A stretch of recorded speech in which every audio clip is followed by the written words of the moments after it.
ஜனவரி 18, 2025 அன்னைக்கு 50 வயசான குப்பலா சுப்பம்மா அப்படிங்கிறவங்க ரொம்பவே பதட்டத்தோட ஹைதராபாத்ல இருக்கக்கூடிய மீர்பேட்டை போலீஸ் ஸ்டேஷனுக்கு போறாங்க. அவங்க முகத்துல ஒரு பயங்கலந்த தவிப்பு இருந்துச்சு. ஏன்னா அவங்க பொண்ணு வெங்கட மாதவி கடந்த 2 நாளா அவங்க போனை எடுக்கவே இல்லை. சொல்ல போனா ஜனவரி 16 அன்னைக்கு காலையில மாதவிக்கும் அவ புருஷனுக்கும் நடுவுல பெரிய சண்டை நடந்திருக்கு. அதுக்கப்புறம் மாதவி வீட்டை விட்டு வெளியே போயிருக்கா. அன்னையில இருந்து அவ எங்க இருக்கானே தெரியல. போலீஸ் ஸ்டேஷன்ல சுப்பம்மா கூட அவங்க மருமகனான குருமூர்த்தி வந்திருந்தான்.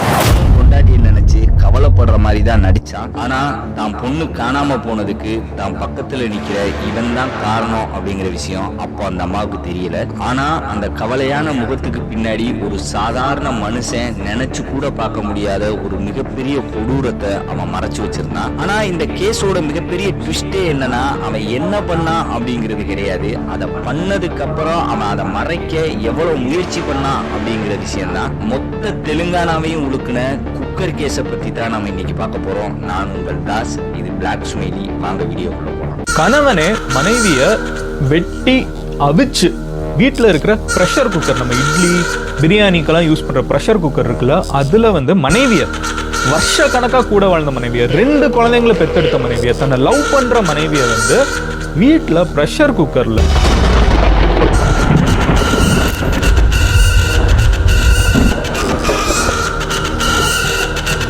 இந்த சம்பவங்கள் எல்லாமே சில நாளைக்கு முன்னாடி சங்கராந்தி பண்டிகை அன்னைக்கு தான் இது முதல்ல ஆரம்பிச்சிச்சு. ஜனவரி 14, 2025 அன்னைக்கு 39 வயசான குருமூர்த்தி தான் மனைவியான 35 வயசான மாதவி மற்றும் தன்னோட 2 சின்ன பசங்களோட தன்னோட அக்கா வீட்டுக்கு போனா. குருமூர்த்தி குடும்பம் ஹைதராபாத்ல இருக்கிற ஜில்லேல கூடால இருந்தாங்க. அவங்க அக்கா வீடு அங்கிருந்து வெறும் 2-3 கிலோமீட்டர் தான். அதனால அடிக்கடி அங்க போயிட்டு வருவான். பசங்களை அங்கேயே விட்டுட்டு குருமூர்த்தியும் மாதவியும் மட்டும் வீட்டுக்கு திரும்பி வந்தாங்க. இது வரைக்கும் பாத்தீங்கன்னா எல்லாமே சாதாரணமா தான் தெரிஞ்சிச்சு. ஆனா அடுத்த நாள்ல இருந்து விஷயங்கள் கொஞ்சம் விசித்திரமா மாற ஆரம்பிச்சிச்சு.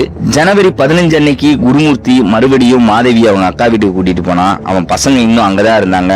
ஆனா அவன் அவங்கள திரும்ப கூட்டிட்டு வராங்க போல. அதுக்கு பதிலா மறுபடியும் அன்னைக்கு முழுசா அங்கேயே இருந்துட்டு திரும்பவும் பசங்களை அங்கேயே விட்டுட்டு அன்னைக்கு நைட்டு 10:41க்கு தான் பொண்டாட்டியோட வீட்டுக்கு வந்தான். ஜனவரி 14 அன்னைக்கு பண்ண அதே விஷயத்தை தான் மறுபடியும் அவன் பண்ணான். ஏன் அப்படி பண்ணான்றது புரியல. அன்னைக்கு நைட்டு மாதவி நிம்மதியா வீட்டுல தூங்கிட்டா. ஆனா மறுநாள் காலையில அவளுக்கு நடக்க போற கொடூரம் என்ன அப்படிங்கிற விஷயம் அவளுக்கு தெரியல. ஜனவரி 16 அன்னைக்கு காலையில 8 மணிக்கு குருமூர்த்தி தூங்கி எந்திரிச்ச உடனே மாதவி அரங்கிட்ட அவங்க அம்மா வீட்டுக்கு போகணும் அப்படின்னு சொல்லி பர்மிஷன் கேட்டா. மாதவிக்கும் குருமூர்த்திக்கும் பாத்தீங்கன்னா கல்யாணம் ஆகி கிட்டத்தட்ட 13 வருஷம் ஆச்சு. குருமூர்த்தி பாத்தீங்கன்னா ரொம்பவே ஆணாதிக்கம் பிடிச்சவன். மாதவி வாழ்க்கையில எடுக்கிற ஒவ்வொரு சின்ன சின்ன முடிவும் குருமூர்த்தி மூலமா தான் நடக்கணும் அப்படின்னு சொல்லி நினைப்பான். மாதவி அவங்க அம்மா வீட்டுக்கு போறதுக்கு கூட குருமூர்த்தி கிட்ட அனுமதி கேட்க வேண்டிய கட்டாயத்துல இருந்தாங்க.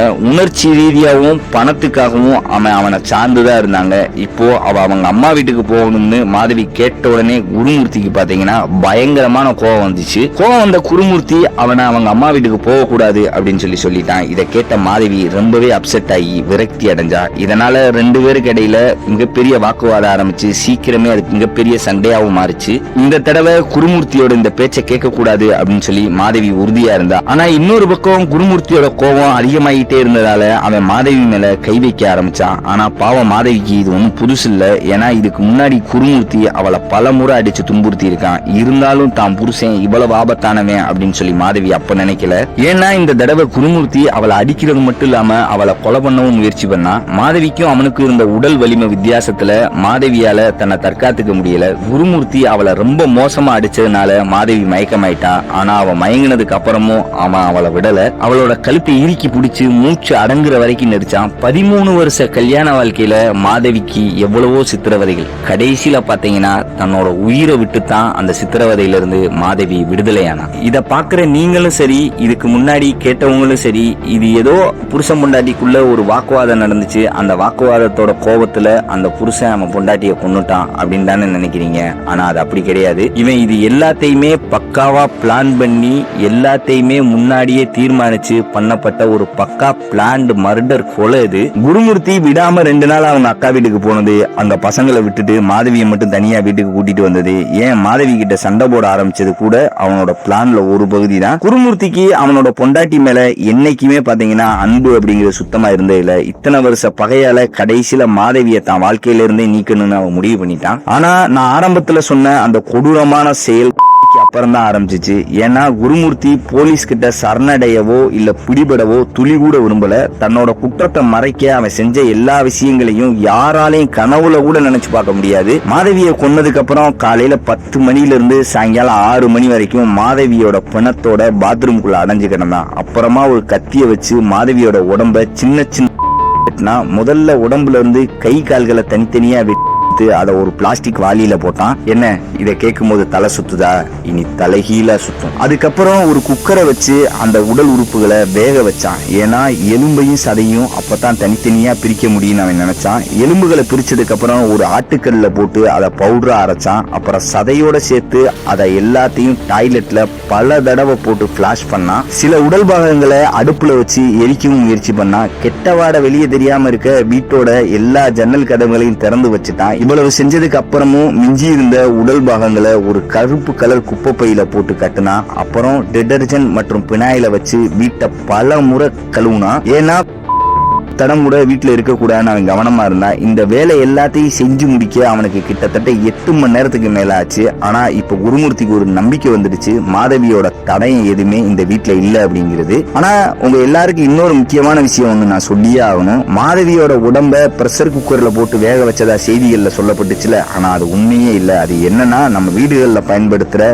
வாட்டர் ஹீட்டரை வச்சு இரும்பு வாளியில தண்ணியை கொதிக்க வச்சு வேக வச்சதுதான் உண்மை. மீடியால பாத்தீங்கன்னா ஒரு பரபரப்பை உண்டாக்குற அதுக்காகத்தான் அந்த குக்கர் வார்த்தையை பயன்படுத்தினாங்க. அதுதான் இங்கேயும் நடந்துச்சு. சரி, இதெல்லாம் முடிஞ்சதுக்கு அப்புறம் தான் பொண்டாட்டியோட அடையாளமே இல்லாதபடி அழிச்சிட்டு குருமூர்த்தி குளிச்சுட்டு தான் நண்பனோட சேர்ந்து சினிமாவுக்கு போனா. அங்க எதுவுமே நடக்காத மாதிரி நடிச்சான். இவ்வளவு முடிஞ்சதுக்கு அப்புறம் அவனோட முகத்துல ஒரு சின்ன வருத்தம் கூட இல்ல. மாதவின்னு ஒருத்தி இருந்த அடையாளமே இல்லாத மாதிரி நடந்துகிட்டான். குருமூர்த்தியோட இந்த குணத்தெல்லாம் பார்க்கும்போது எனக்கு ஒரே ஒரு விஷயம் தான் மனசுக்குள்ள தோணுச்சு. 13 வருஷ வாழ்க்கையில 1% கூடவா அவனுக்கு மாதவி மேல அன்பு இல்லாம போச்சு. அது மட்டும் இல்லாம தன்னோட குழந்தைகளோட அம்மாவை கொன்னுட்டோம் அப்படிங்கிற வருத்தம் அவன் முகத்துல துளி கூட இல்ல அப்படிங்கிறது தான் இங்க நம்ம எல்லாரும் கவனிக்கப்பட வேண்டிய விஷயம். இந்த கேள்விகளுக்கெல்லாம் பதில் வேணும் அப்படின்னா நம்ம சின்னதா ஒரு பிளாஷ்பேக் ஒண்ணு போகணும். வாங்க அது என்னன்னு தெரிஞ்சுக்கலாம்.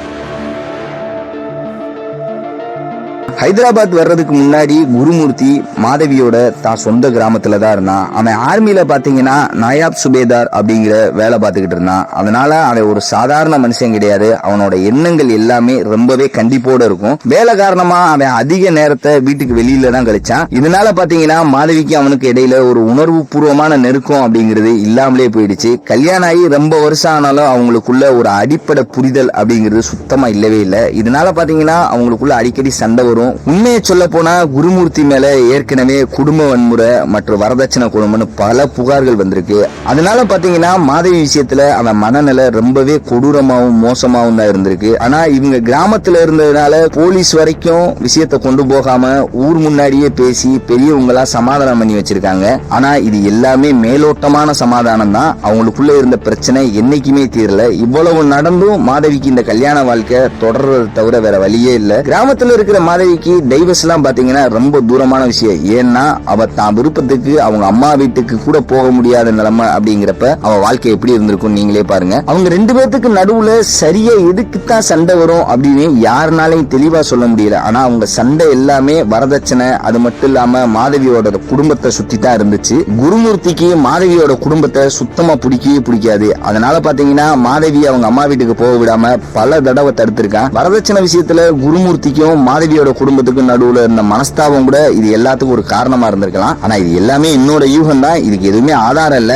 என்னதான் கஷ்டம் இருந்தாலும் குழந்தைகளுக்கு அப்பாங்கிற முறையில குருமூர்த்தி கூடவே வாழ வேண்டிய கட்டாயத்துல இருந்தா மாதவி. ஆனா கொஞ்ச நாளைக்கு அப்புறம் பாத்தீங்கன்னா மாதவியோட வாழ்க்கையில ஒரு மிகப்பெரிய மாற்றம் வந்துச்சு. குழந்தைங்க பிறந்து கொஞ்ச காலத்துக்கு அப்புறம் அந்த மாற்றத்தால தான் வாழ்க்கை இனிமேல் நல்லா இருக்கும் அப்படின்னு சொல்லி அவன் நம்பினான். ஏன்னா ஆர்மியில 17 வருஷம் வேலை பார்த்ததுக்கு அப்புறம் குருமூர்த்தி ஒரு வழியா ரிட்டையர்மெண்ட் ஆயிட்டான். இப்போ தான் வாழ்க்கையோட அடுத்த கட்டத்தை ஆரம்பிக்கிறதுக்காக மாதவி மற்றும் குழந்தைகளோட ஹைதராபாத்ல இருக்கிற ஜில்லேலகுடாவுக்கு குடிவந்தான். அங்க இருக்கிற நியூ வெங்கடேஸ்வரா காலனில வாழ ஆரம்பிச்சாங்க. இந்த காலனி பாத்தீங்கன்னா அவங்களோட பழைய வீட்டை விட ரொம்ப வசதியா இருந்துச்சு. இப்ப அவங்க ஒரு முழுமையான நகரத்து சூழலுக்கு மாறிட்டாங்க. ஒரு சின்ன குடும்பத்துக்கு தேவையான பூங்கா, பாதுகாப்புக்காக சிசிடிவி கேமராக்கள்னு எல்லா அடிப்படை வசதிகளுமே அங்க இருந்துச்சு. இது குருமூர்த்திக்கு ஒரு புதிய ஆரம்பமா இருந்துச்சு. இதனால அவன் தான் மனைவி மற்றும் குடும்பத்தோட அதிக நேரத்தை செலவழிக்க முடியும்னு நினைச்சான். அவங்களுக்குள்ள பல வருஷமா இருந்த மனஸ்தாபங்கள், பிரச்சனைகள் எல்லாமே சரி செய்ய இது ஒரு வாய்ப்பா இருந்துச்சு. ஆனா அப்படி நடந்துச்சா அப்படின்னு கேட்டா அப்படி நடக்கவே இல்லை. ஏன்னா இத்தனை வருஷ கோபம் ஒரு நிமிஷத்துல காணாம போறதுக்கு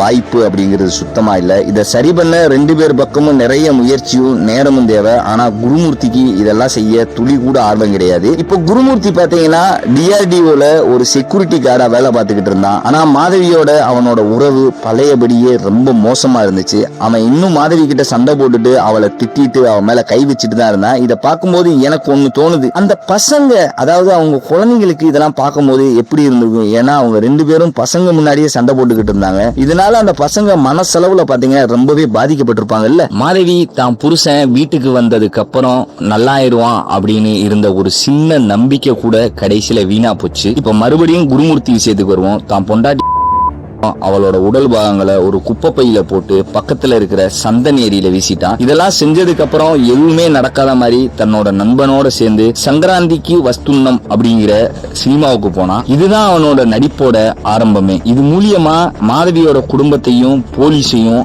ஏமாத்தாம பிளான் பண்ணா. அவனோட பசங்க வீட்டுக்கு வந்தப்ப அவங்க அம்மா வெளியே போயிருக்காங்க அப்படின்னு சொல்லி பொய் சொன்னான். அதுக்கப்புறம் மாதவியோட அம்மா பல தடவை போன் பண்ணியும் மாதவி போன் எடுக்காததால அவங்க குருமூர்த்திக்கு போன் பண்ணாங்க. இப்போ அவன் ஜனவரி 16 அன்னைக்கு மாதவிக்கும் அவனுக்கும் சண்டை வந்ததாகவும் அதுக்கப்புறம் அவ வீட்டை விட்டு வெளியே போயிட்டா அப்படிங்கிற விஷயத்தையும் சொன்னான். அவ அவங்க அம்மா வீட்டுக்கு தான் வந்திருப்பான்னு தான் நினைச்சதா சொல்லி மாதவியை பத்தி ரொம்ப கவலைப்படுற மாதிரி நடிக்க ஆரம்பிச்சான். அது மட்டும் இல்லாம அவ எப்பயும் நடக்கிற மாதிரி அடுத்த நாள் வீட்டுக்கு வந்துடுவான்னு நினைச்சுதான் வேலைக்கு போனதாகவும், ஆனா அவ திரும்ப வரவே இல்லை அப்படிங்கிற விஷயத்தையும் சொன்னான். அப்புறம் மாதவிக்கு போன் பண்ணி அவ போனே எடுக்கல அப்படிங்கிற விஷயத்தையும் சொன்னான். ஆனா இதுல நீங்க நம்ப மாட்டீங்க, இதுல ஒரு முக்கியமான விஷயம் என்னன்னா, மாதவி காணாம போனா அப்படிங்கிற விஷயத்தை பத்தி இவன் நடிச்ச நடிப்பை மாதவியோட அம்மா அப்பா மட்டும் இல்லாம போலீஸும் இது உண்மைதான் அப்படின்னு சொல்லி நம்ப ஆரம்பிச்சாங்க. ஜனவரி 18 அன்னைக்கு தன்னோட மாமியாரான குப்பலா சுப்பம்மாவோட சேர்ந்து போலீஸ் ஸ்டேஷனுக்கு போனா. அவன் சொன்ன கதை ரொம்ப நம்புற மாதிரி இருந்தனால போலீஸ்காரங்க இதை ஒரு மிஸ்ஸிங் கேஸா தான் முதல்ல பதிவு பண்ணாங்க. ஆனா இவ்வளவு பொய் சொல்லியும் குருமூர்த்தி பாத்தீங்கன்னா ஒரு சின்ன விஷயத்தை கவனிக்க தவறிட்டான். அதுதான் அவன் பிடிபடுறதுக்கு மிகப்பெரிய காரணமா அமைஞ்சிச்சு. உங்க எல்லாத்துக்கும்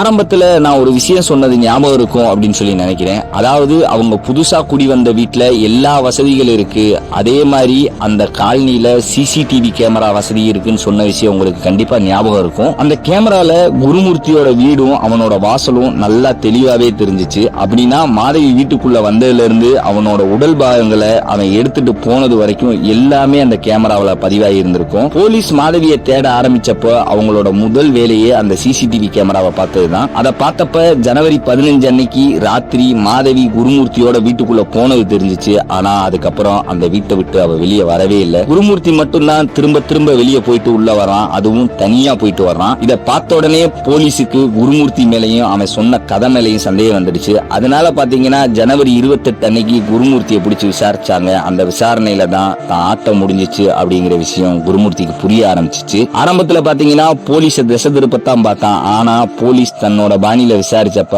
அவன் உண்மை எல்லாத்தையுமே ஒத்துக்கிட்டான். அவன் செஞ்ச எல்லாத்தையுமே சொல்லி மாதவியோட உடலை எங்க வீசினன்றது முதற்கண்டு சொல்லிட்டான். அதுக்கப்புறம் பாத்தீங்கன்னா ஜனவரி 28 அன்னைக்கு போலீஸ் அவனை கைது பண்ணாங்க. இப்ப இந்த வழக்கு பாத்தீங்கன்னா மிஸ்ஸிங் கேஸ் புகார்ல இருந்து கொலை வழக்கா மாத்தப்பட்டுச்சு. போலீஸ் விசாரணையில கொலை பண்ணதுக்கு அப்புறம் குருமூர்த்தி 8 பேருக்கு போன் பண்ணது தெரிஞ்சிச்சு. அதுல ஒண்ணு அவனோட அக்காவுக்கும் போயிருக்கு. சண்டையில மாதவி தன்னோட தாலியை கலட்டி அவனோட மூஞ்சியில எரிஞ்சதாகவும் அந்த கோவத்துல அவளை ஓங்கி அடிச்சதுல அவ செவத்துல போய் முட்டி மயங்கி விழுந்ததாகவும் அதுக்கப்புறமும் அவனுக்கு ஆத்திரம் தீராததால அவளோட கழுத்தை நெரிச்சு கொன்னதாகவும் போலீஸ்ல வாக்குமூலம் சொன்னான். மாதவி தான் தன்னை தூண்டி விட்டானும் அவதான் சண்டையை ஆரம்பிச்சானும் இத மூலம் அவன் போலீஸ் கிட்ட காட்டிக்கிட்ட விரும்பினான். அது மட்டும் இல்லாம மாதவி தான் இந்த சண்டையை ஆரம்பிச்சாங்கிறத போலீஸ் பாத்தீங்கன்னா நம்ப தயாரா இல்ல. ஏன்னா நான் முன்னையே சொன்ன மாதிரி அவன் திட்டமிட்டு தான் செஞ்சிருக்கான். குருமூர்த்தியை கைது பண்ணதுக்கு அப்புறம் போலீஸும் தடயவியல் நிபுணர்களும் அவன் வீட்டுல முழுமையா சோதனை நடத்தினாங்க. வீட்டை சுத்தம் செஞ்சதுக்கு அப்புறமும் ரத்த கரைகளை கண்டுபிடிக்கக்கூடிய ப்ளூ ஸ்டார் தொழில்நுட்பத்தை அவங்க பயன்படுத்தினாங்க.